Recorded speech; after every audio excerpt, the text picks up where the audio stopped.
तो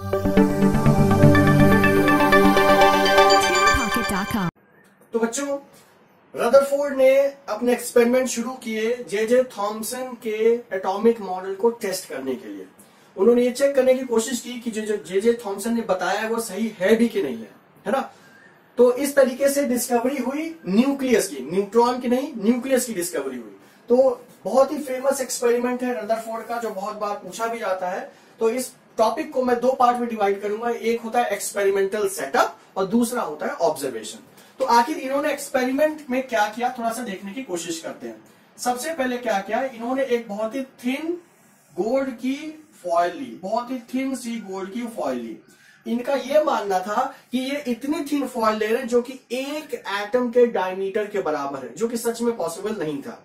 कहने का मतलब इन्होंने थिनेस्ट पॉसिबल फिल्म ली। अब दूसरा सवाल आता है कि गोल्ड की ही क्यों ली, क्योंकि gold is the most malleable element, है ना। तो उसको आप बहुत पतली पतली शीट्स में कर सकते हो, तो जितना पॉसिबल हो सकता था उन्होंने पतली शीट ली।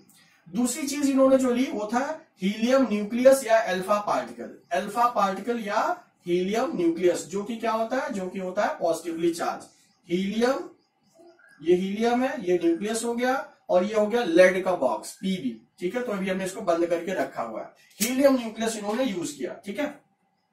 और इस गोल्ड की प्लेट को या गोल्ड की फॉइल को इन्होंने सराउंड कर दिया बाय फोटोग्राफिक फिल्म या जिंक सल्फाइड कोटेड फिल्म, ठीक है। क्यों किया, इसको समझते हैं।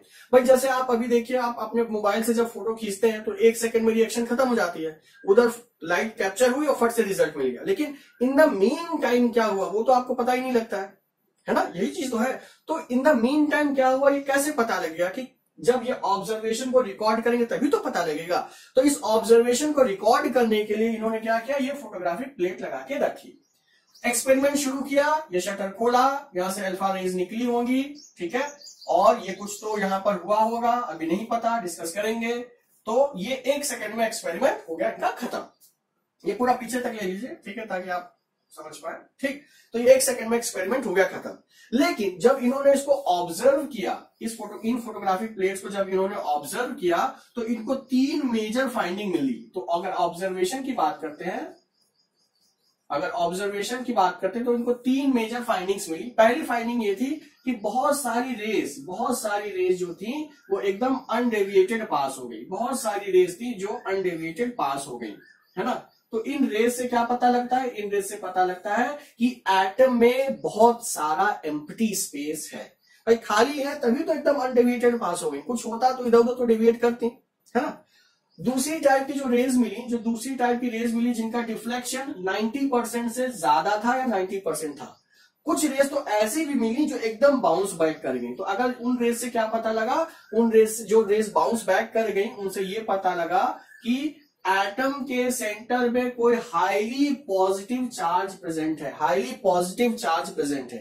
क्यों पॉजिटिव चार्ज कहा, अल्फा हीलियम न्यूक्लियस खुद ही पॉजिटिवली चार्ज है, पॉजिटिव मिलेगा तभी तो रिपल्शन होगा। तो ये रिपेल होकर वापस आ गई, तो इससे ये पता लगा कि सेंटर में कोई तो पॉजिटिव चार्ज है, डेंस पॉजिटिव चार्ज है, ठीक है। तीसरे टाइप की रेज मिली जो कि गई और लगभग 5% या 5 डिग्री से वो डेविएट कर गई और थोड़ा सा डेविएट कर गई। तो इस डेविएशन से क्या पता लगा, इस डेविएशन से ये पता लगा कि बाहर की तरफ कोई निगेटिव चार्ज है, आखिर उन्होंने ये श्योरिटी क्यों की कि थोड़ी देर के लिए मान लीजिए यहां भी पॉजिटिव होता तो क्या होगा, डेविएशन फिर से ऐसा हो जाता। तो ये इनको दिखना चाहिए था लेकिन ये नहीं दिखा। तो इससे इन्होंने बताया कि बाहर की तरफ क्या है, कोई तो निगेटिव चार्ज है जो कि इसको अपनी तरफ खींच रहा है। तो टाइप सी रेस इनको पता चला कि बाहर की तरफ क्या है, निगेटिव चार्ज है। तो ए टाइप जो कि अनडेविएटेड पास हो गई, उससे पता लगा कि एटम में बहुत सारा एम्प्टी स्पेस है। बी टाइप जो कि बाउंस बैक कर गई और इनका नंबर बहुत ही कम था, इनका नंबर था 1 in 20,000 में से एक रे है जो बाउंस बैक कर रही है। तो इससे पता लगा कि सेंटर में कोई हाईली डेंस पॉजिटिव चार्ज चीज है, ठीक है। टाइप सी से पता लगा कि बाहर की तरफ निगेटिव चार्ज है जो कि इसको अपनी तरफ अट्रैक्ट कर रहा है, ठीक है। अब इन्होंने ये रेशियो भी बताया, थोड़ा सा इसको हटा देते हैं। तो इन्होंने बताया कि जो एटम का रेडियस है, एटम अगर बात करते हैं एटॉमिक रेडियस की बात करते हैं, एटॉमिक रेडियस की बात करते हैं तो ये होता है 10⁻⁻10 मीटर रेंज का, ठीक है। अगर हम न्यूक्लियर न्यूक्लियर रेडियस की बात करते हैं तो ये होता है around 10 to the power -15 meter range का, राइट। मतलब आप समझ सकते हैं कि 10 टू द पावर 5 टाइम्स बड़ा है atom than nucleus, 10 to the power 5, ठीक है, 1 लाख गुना।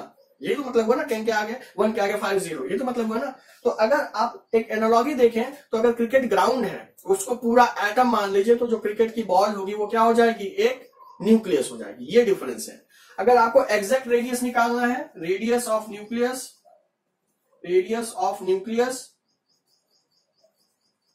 तो वो क्या होगा, वो हो जाएगा R0 A1/3।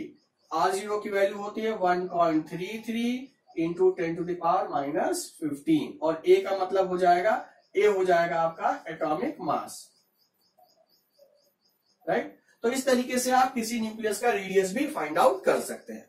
ओके, तो अभी तक इन्होंने फाइंड आउट किया कि भाई सेंटर में न्यूक्लियस है और बाहर की तरफ नेगेटिव चार्ज है। नेगेटिव चार्ज पहले ही जे थॉमसन ने डिस्कवर कर दिया था, इलेक्ट्रॉन। तो फिर क्या था, इन्होंने भी एक एटॉमिक मॉडल प्रपोज कर दिया। एटॉमिक मॉडल में इन्होंने क्या कहा कि कोई भी एटम होगा उसके सेंटर में क्या होगा, न्यूक्लियस, उसके सेंटर में क्या होगा, न्यूक्लियस। और जो निगेटिवली चार्ज है वो उसके बाहर कहीं चक्कर लगा रहे हैं, निगेटिवली चार्ज है जो उसके बाहर कहीं चक्कर लगा रहे हैं। तो इस मॉडल के साथ में ये जो मॉडल इन्होंने प्रपोज किया, तो जो थॉमसन का एटॉमिक मॉडल था वो क्या हो गया, वो हो गया डिस्कार्ड, ठीक है। तो ये मॉडल फिर एक्सेप्ट किया जाने लगा, लेकिन ये भी बहुत दिन तक नहीं चल पाया। इसका भी डिस्कार्डेशन के लिए बहुत सारी थ्योरीज आ गई, जो कि हम लोग नेक्स्ट वीडियो में डिस्कस करेंगे। ओके बच्चों, तो मिलते हैं नेक्स्ट वीडियो में फर्दर टॉपिक्स के लिए। Till then stay fit, stay healthy and enjoy chemistry.